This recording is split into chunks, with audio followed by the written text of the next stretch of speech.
On the ground now! Stop moving! On your down! Please move the fuck down the head! Hey, come on, one hand, come on! Yes. A group of heavily armed Border Patrol agents descending on the streets of Little Tokyo in the heart of Los Angeles Thursday, an operation taking place just outside a political event. Dramatic new video showing a man running from federal immigration agents in Fontana to avoid being detained. You can see him running into his home just before agents pounded on his door. On July 29th, 2025, the midday atmosphere in Monterey Park, a bustling neighborhood in Los Angeles County, seemed calm and ordinary, just like any other day. Locals went in and out of the supermarket, buying vegetables, food, chatting as usual. But in just a blink, the scene turned into something straight out of a Hollywood action movie. A man of Asian descent stood outside the supermarket, looking completely ordinary, chatting with someone in plain clothes. Suddenly, 4 other agents appeared from different directions, quickly surrounding him, locking his hands, snapping cold steel handcuffs onto his wrists, then leading him away as stunned bystanders watched in disbelief. This was not a random small arrest tied to undocumented immigration. Behind it was a full-scale federal operation, what U.S. officials called a major turning point in the fight against an underground criminal network linking Chinese organizations with Mexican cartels. The cooperation between ICE, Immigration and Customs Enforcement, and DEA, the Drug Enforcement Administration, showed just how serious and complicated the battle was. They were not just after undocumented migrants, but a transnational criminal empire stretching from Los Angeles to New York. From the Mexican border to Chinese communities all the way on the East Coast. In recent years, Monterey Park has become one of the biggest Chinese communities in America. It's the first stop for many new families, where they open shops, restaurants, temples, and cultural centers. On the surface, it looks like a vibrant, colorful immigrant neighborhood.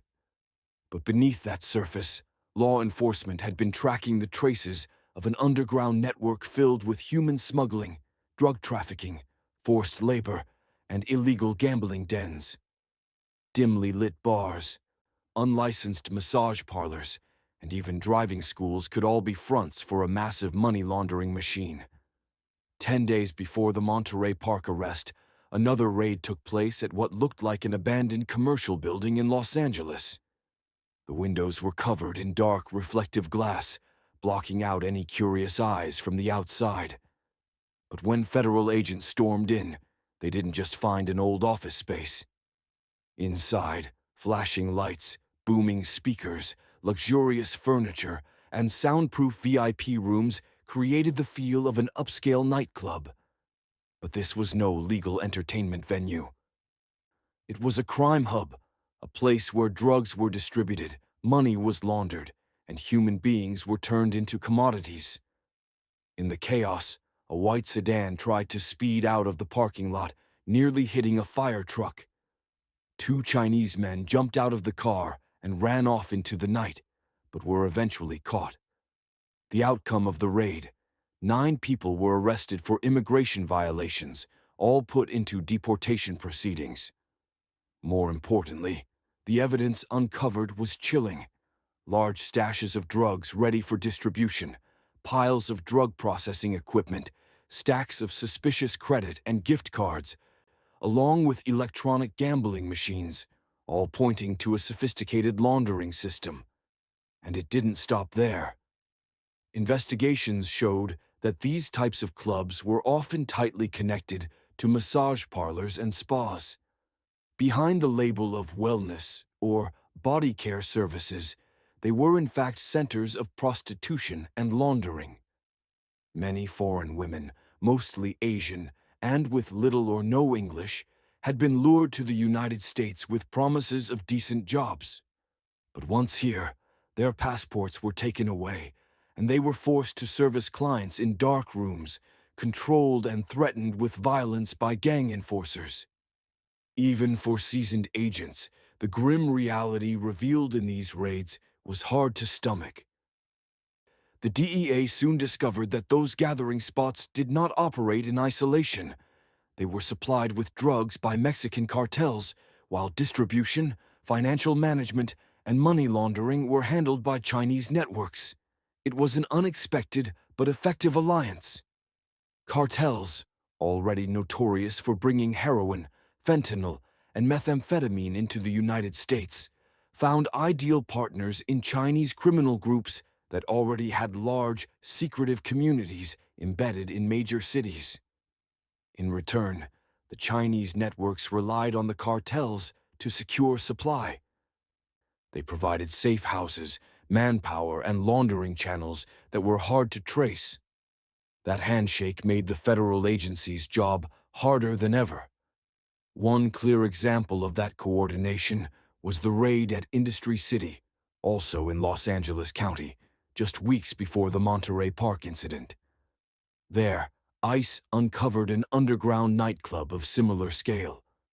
In the darkness of music and cigarette smoke, 60 to 70 people from China and Taiwan were packed into the tight space. Video footage showed dozens of people handcuffed, lined up, and loaded onto trucks in groups. Among them, 36 people had no lawful status at all. Many had outstanding deportation orders or had entered the country unlawfully.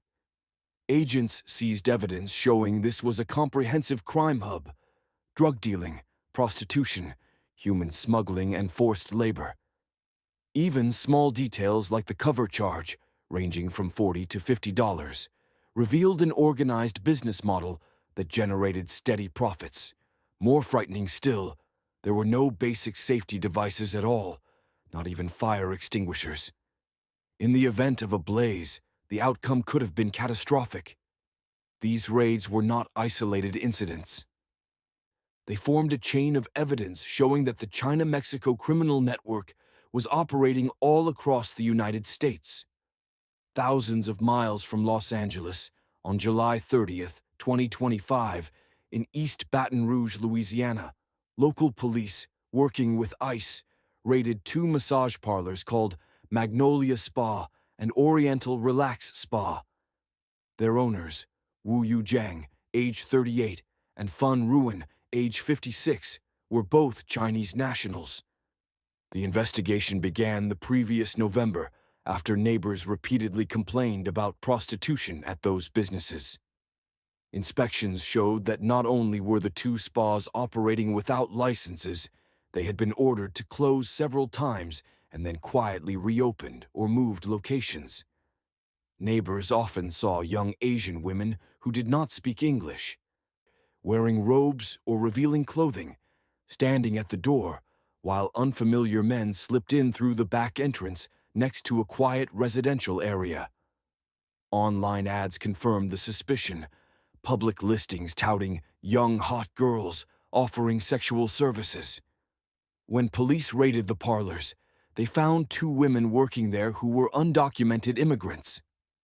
ICE immediately placed them in deportation proceedings. Cash and related documents were seized for the investigation. The operational structure uncovered in Louisiana matched what ICE and the DEA had seen in Los Angeles: a legitimate-looking front, owners disregarding the law, the use of undocumented labor, and profits funneled into a larger criminal network. From those secretive spas in the South, the investigation's trail led federal agents to the East Coast, to Flushing, Queens, New York. There, a driving school that seemed harmless suddenly became the focus of the case. On the surface, it was a normal facility. Advertising on social media and in Chinese-language newspapers to target newly arrived Chinese immigrants. Its pitch was irresistible. Guaranteed license, no language barrier, no hassle with tests. In reality, the school was more than a training center.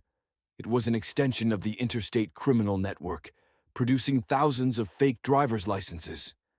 For many undocumented immigrants, a driver's license means freedom to travel, rent housing, open bank accounts, and find work. But when licenses are issued without written or practical exams, the risk on the roads is enormous. The price for a fake license ranged from $1,600 to $2,000. The operation was sophisticated: identity forgery, bribing examiners at the Department of Motor Vehicles, or bypassing the testing process entirely. In some cases, buyers simply provided basic documents and paid a fee without ever appearing at the testing site. In a short time, more than 2,000 licenses had been issued that way. The danger of this system became clear when unqualified drivers started getting on the road. One crash in Brooklyn was the perfect example. A Chinese driver, who on paper had scored a flawless test, was caught on surveillance video plowing straight into 3 traffic cones during practice. In the end, that same driver caused a chain collision involving 5 other cars, shocking the public. Michael McMahon, the Richmond County District Attorney, had to step in and say, "There are thousands of drivers out there who have never been properly tested, yet they're behind the wheel. This is a direct threat to community safety." His warning wasn't just aimed at individuals cheating the system, but also at the larger criminal network running it.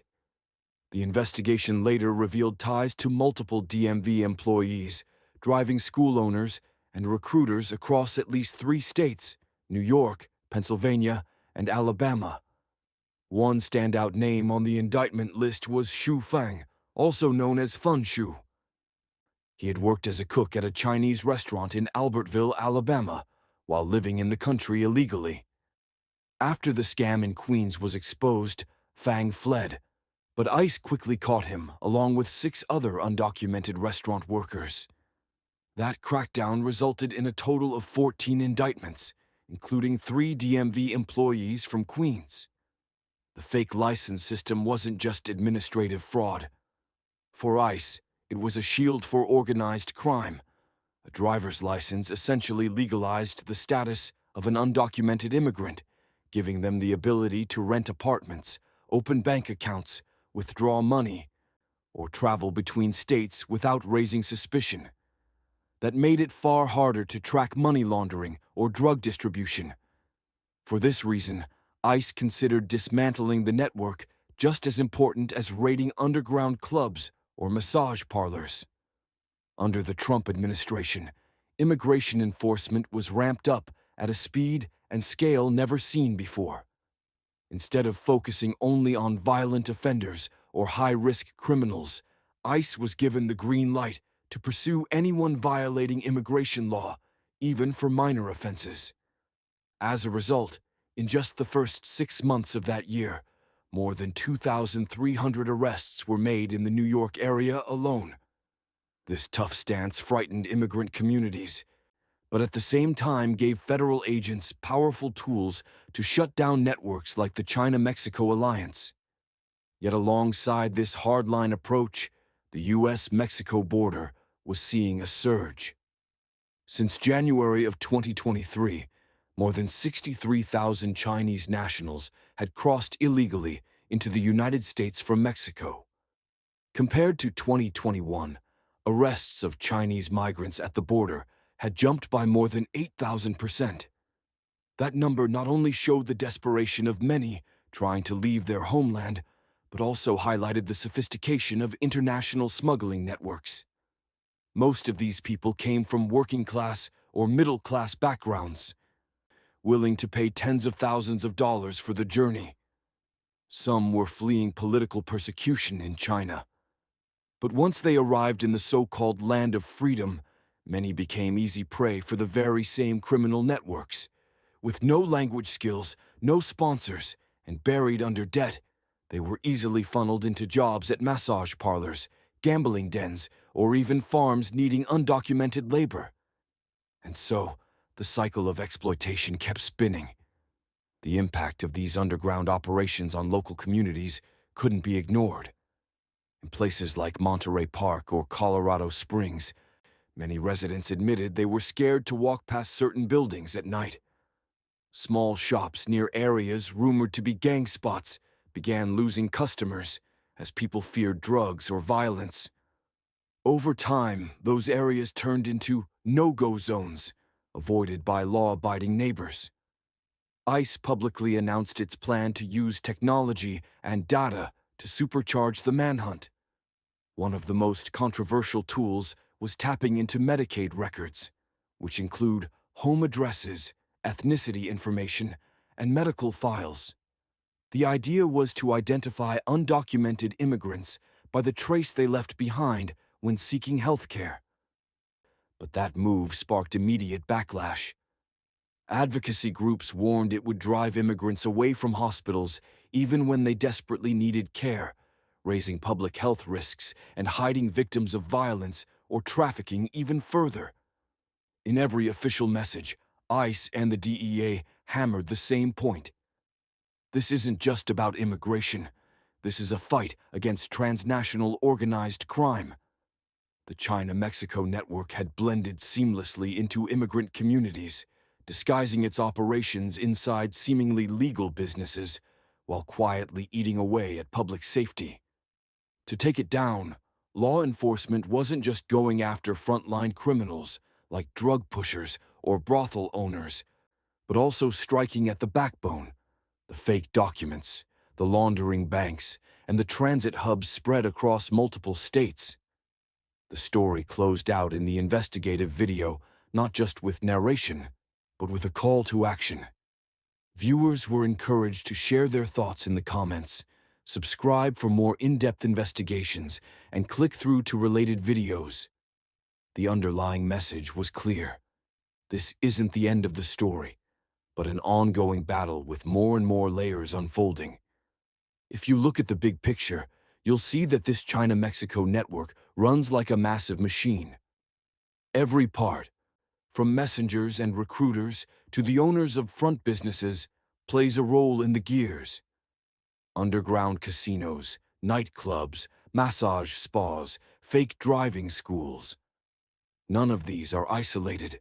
They're linked pieces that together form a near-perfect cover for the flow of money and drugs. What really frustrates officials is how adaptable the network is. When one location gets shut down, just a few weeks later another pops up somewhere else, with even more sophisticated disguises. In some cases, the owners of these businesses even use distractions to throw investigators off. For example, in a neighborhood in San Gabriel, a massage parlor loudly advertised traditional Chinese therapy services in the local papers. Outside, there was a bright sign. Inside, a waiting room with magazines and hot tea. Everything looked normal. But behind a small door leading upstairs, regular customers knew a different world. Closed rooms, beds with red sheets, surveillance cameras, and young women forced to take clients. That two-faced setup meant investigators had to spend months watching, planting undercover agents, and slowly gathering enough evidence. The Mexican cartels, infamous for their ruthlessness, supplied a steady stream of drugs: fentanyl, methamphetamine, heroin. They needed a distribution system in the United States that was harder to trace, and the Chinese criminal networks became perfect partners. On the flip side, these Chinese groups, skilled at blending into immigrant communities, were able to set up businesses that looked legal. That allowed huge amounts of dirty money to flow through banks without raising suspicion. It was a rare kind of symbiosis between two underworlds, turning them into a nationwide force, not just a local problem.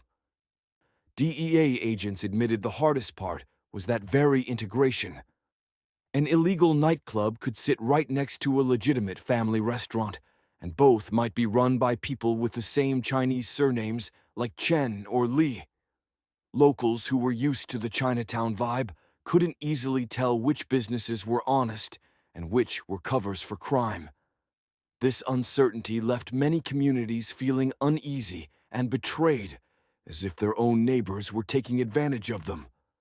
Meanwhile, the flow of undocumented migrants from China kept rising. On the southern border, smuggling groups marketed what they called the VIP package. Migrants paid anywhere from $30,000 to $60,000 for the journey from Guangdong or Fujian through South America, across the dangerous Darien jungle, into Mexico, and finally slipping over the U.S. border. But once they reached the so-called Promised Land, many were turned into cash cows for the very smugglers who brought them. They were forced into work at spas, restaurants, or even money laundering operations. A lucky few were picked up by family, but most ended up lost, in debt, and easily controlled. Community police reported that in neighborhoods with lots of shady businesses, people started staying inside at night. In Colorado Springs, one resident said just walking past a certain building gave them chills. Doors always shut tight, red neon lights flickering from second-floor windows, men slipping in and out quietly. Many families chose to move away, leaving empty houses that made the area feel even more abandoned. Small businesses that relied on local customers suffered directly. Revenue dropped, trust eroded. Faced with all this, ICE rolled out a string of technological measures. Beyond accessing Medicaid data, they partnered with banks to track suspicious transactions. For example, a small spa claiming only tens of thousands of dollars in yearly revenue might be sending hundreds of thousands overseas to China or Mexico, a clear sign of laundering. Agents also started using artificial intelligence to analyze online advertising networks. With just a handful of Chinese keywords on forums or chat apps, they could trace out entire chains of front businesses spanning multiple states. But these tools drew heavy criticism. Human rights groups argued that digging into medical data or scanning social media with AI risked violating privacy and unfairly targeting honest immigrants. They warned that when communities feel scared, they won't cooperate with police. They might even hide crucial information out of fear of deportation. This is the major paradox federal agencies face. They need community support to crack cases, but their tactics push those very communities into silence. In politics, the campaign against the China-Mexico network quickly turned into a hot-button issue. Supporters framed it as proof of much-needed toughness, protecting national security and fighting the drug wave that was killing tens of thousands of Americans each year. Opponents, on the other hand, warned about overreach, pointing out that countless immigrants were being arrested and deported just for indirect connections. Some commentators even argued that the policy was legitimizing prejudice, leaving the wider Chinese-American community under collective suspicion. The reality, though, is that many of the people found in these raids weren't criminals at all. They were trafficking victims or people forced into the trade.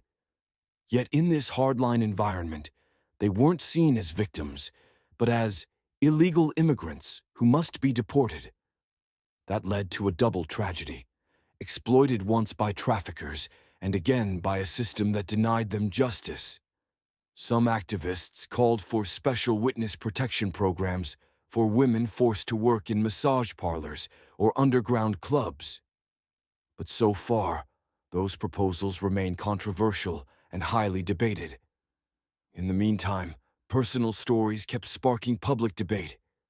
In New York, a 23-year-old young mother was arrested in the fake driver's license case. She said she only wanted a license so she could drive her child to school and take an extra job. But when police dug deeper, they found she had been smuggled across the border and then forced by a gang to work off her debt. That story split public opinion. Some argued she was a victim who deserved protection, while others insisted that the law could not make exceptions. Looking back, it's clear that this network isn't just about crime. It's a mirror reflecting the complexity of immigration, the underground economy, and American politics. It exploits the desire of tens of thousands of people chasing a better life, turning them into tools for drug flows and dirty money. It makes local communities lose trust, leaves law enforcement stuck in difficult choices, and deepens political divides over what the future direction should be. Even so, the raids in Monterey Park, Industry City, Baton Rouge, and Flushing proved one thing: federal forces are no longer sitting on the sidelines. They are step by step dismantling the gears of the underground machine, from nightclubs to spas to fake driving schools. And the message is clear: no matter how clever the disguise, this network will eventually be dragged into the light of the law. If you connect the dots from Los Angeles to Louisiana, from Queens all the way to the Mexican border, you can see that the ICE and DEA campaign isn't just about scattered arrests. It's like watching a map slowly fill in, where each raid and every piece of evidence helps investigators sketch out the structure of a transnational crime syndicate. In Los Angeles, the flashy but illegal clubs were just the surface. They were both drug markets and recruitment centers for forced labor. Behind them were financial pipelines disguised with fake credit cards, electronic slot machines, and complex money transfers. In Baton Rouge, the unlicensed spas showed how the network could adapt and expand its territory. From the West Coast to the South, anywhere with immigrant communities and weak oversight, they could take root. And in Queens, the fake driver's license system was an even smarter cover, not only legalizing the status of undocumented migrants, but also opening doors for other underground operations. Put all these slices together, and you see a closed-loop system. Mexican cartels secured a massive drug supply. The Chinese networks handled distribution, laundering, and cover. The front businesses provided places to operate and a steady stream of workers. Fake driver's licenses and other papers legalized both people and money, allowing them to move freely. Everything blended into one, forming a shadow force strong enough to challenge national security. What's most worrying is how seamlessly the network blended into Chinese communities. Neighborhoods like Monterey Park were once symbols of Los Angeles' diverse culture. Now they're clouded by suspicion. Many locals started looking at shops, restaurants, and massage parlors with doubt. This not only put pressure on local authorities, but also tore at community ties. Honest Chinese immigrants, who had worked hard to build a new life, now faced prejudice just because of a few who exploited the system. On the political stage, the story highlighted America's contradictions. One side argued that tough enforcement was essential to stop drugs, money laundering, and trafficking. The other side worried about human rights, warning that harsh immigration policies risked turning victims into criminals. In congressional hearings, the issue was often cited as proof of a broken system. If the solution is only mass deportation, without distinguishing victims from perpetrators, then the cycle of injustice will just keep repeating. ICE and DEA themselves knew this wasn't a war that could be won overnight. They were gradually shifting strategy. Instead of chasing one arrest at a time, they aimed to break the whole supply chain. That meant not only raiding locations, but also following the money, working with banks, tax authorities, and even state governments. They began using artificial intelligence to scan for suspicious transaction patterns, cross-referencing immigration records with employment files to find hidden links. But law enforcement wasn't the only key factor. Community involvement mattered too. In many cases, it was neighbors who raised the first alarms, spotting young women in bathrobes outside a Baton Rouge spa, or noticing shady ads in Chinese language papers in New York. Without that vigilance, some fronts could have run for years. This showed that even if federal policy was controversial, at the local level, communities could still be powerful allies. Another factor raising the stakes was America's fentanyl crisis. In just a few years, fentanyl had become the leading cause of overdose deaths, taking tens of thousands of lives annually. When investigators discovered that many fentanyl pipelines were tied to the China-Mexico network, the urgency to dismantle it skyrocketed.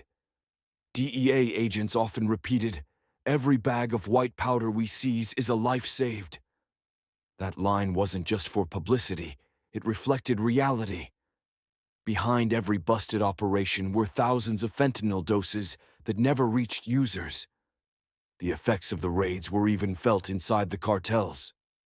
Reports showed that losing laundering and distribution hubs in Los Angeles made it harder for Mexican cartels to move their cash. That forced them to hunt for new partners or shift into less watched cities. At the same time, it proved that federal pressure wasn't useless. Even if the network couldn't be erased completely, disrupting its supply chains was enough to cause serious pain.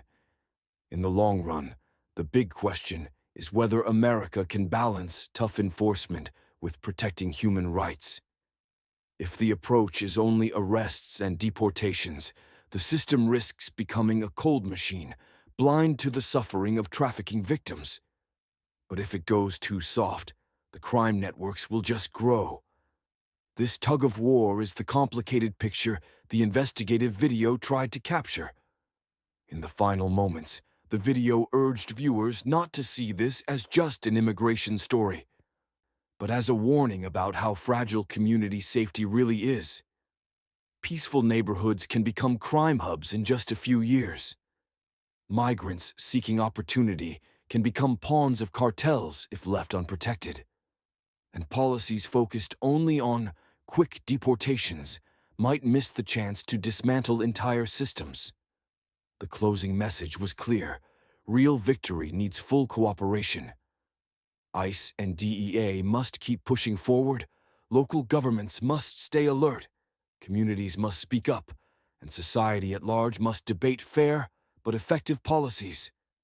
The China-Mexico network is a massive challenge, but also a reminder that security isn't only in the hands of law enforcement. It starts with awareness and shared responsibility across society. Share your thoughts, subscribe to the channel, and keep watching for more stories. That wasn't just a call for support. It was a reminder. This isn't the end, just another chapter in the long book of America's fight against transnational crime. And every citizen, every viewer, is already part of that story as a witness.